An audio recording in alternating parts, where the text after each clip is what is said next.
గురుగారు దత్తాత్రేయుడిని పిలిస్తే పలికే దైవంగా ప్రస్తావిస్తారు. దత్తాత్రేయ అవతార వైశిష్ట్యం గురించి తెలియజేస్తారా?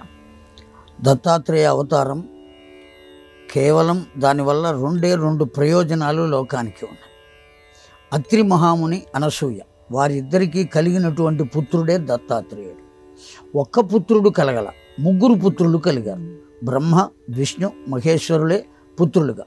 ఒకడు దూర్వాసుడుగా అవతరించారు, ఒకరు చంద్రుడుగా అవతరించారు, ఇంకొకరు దత్తుడుగా అవతరించారు. ముగ్గురు పిల్లలు. చంద్రుడు తన యొక్క శక్తిని దత్తుని యందు ఉంచి ఆకాశగమనం చేశాడు. దూర్వాసుడు తన యొక్క శక్తిని దత్తుని యందు ఉంచి తపస్సు కోసం వెళ్ళిపోయాడు.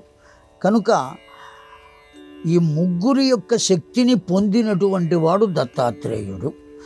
ఆత్రేయుని పుత్రుడు గనుక ఆత్రేయుడు అన్నారు. అసలు పేరు దత్తుడు. దత్తుడనే పేరు ఎందుకు వచ్చింది అంటే, ఎవరు తనను ఆశ్రయించి సేవిస్తారో వారికి దత్తుడుగా వెళ్ళగలిగినటువంటి మానసిక స్థితి కలిగిన వాడు కనుక దత్తుడు అయ్యాడు.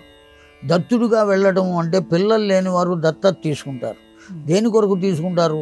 పెరిగి పెద్దవాళ్ళు అయిన తర్వాత, ముసలి వాళ్ళు అయిన తర్వాత వీళ్ళని చూడడానికంటూ ఒకడు కావాలి కనుక, రక్షణగా ఒకడు ఉండాలి కనుక దత్తత తెచ్చుకుంటారు పిల్లలు లేని వాళ్ళు.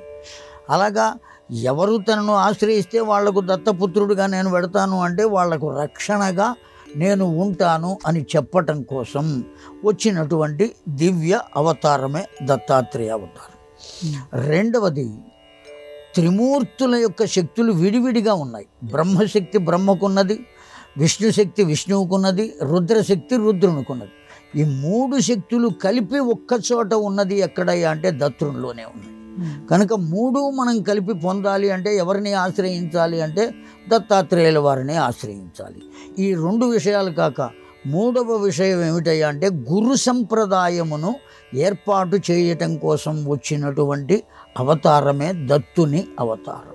భగవంతుణ్ణి చేరుకోవటానికి ఒక కొమ్మ కావాలి. చిగురు కొమ్మకు ఎక్కాలి అంటే ముందు కొమ్మ ఎక్కాలి కదా. కిందనున్న కొమ్మలు ఎక్కి తద్వారా మధ్యలో ఉన్న కొమ్మలు, ఆ తర్వాత పైన ఉన్న కొమ్మలు, తరువాత చిటారు కొమ్మ చేరుకోవాలి. ఒక్కసారిగా పైకి ఎగిరితే కింద పడవచ్చు, నడుము విరగవచ్చు, కాళ్ళు విరగవచ్చు, పైకి చేరుకోనవచ్చు, చెప్పలేము. కనుక ఖచ్చితంగా చేరుకోవాలి అంటే నెమ్మదిగా ఒక్కొక్క శాఖను దాటుకుంటూ పైకి వెళ్ళాలి.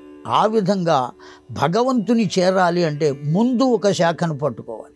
ఆ శాఖ ఏది అంటే గురుతత్వము.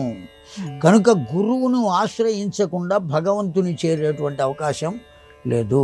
ఆ కారణం చేత ఆ గురువు యొక్క విశిష్టత, గురువు శిష్యుని ప్రశ్నించవలసిన స్థితి, పరీక్షించవలసిన స్థితి, ఈ విషయాలన్నిటినీ గురువులకు అటు శిష్యులకు కూడా తెలియజేయటం కోసం వచ్చిన దివ్యావతారమే దత్తుని అవతారం. ఆ కారణం చేత మూడు భావముల చేత ఆ దత్తాత్రేయుని దివ్యత్వం లోకానికి అందింది. మనమందరం కూడా సేవించి పొందవచ్చు.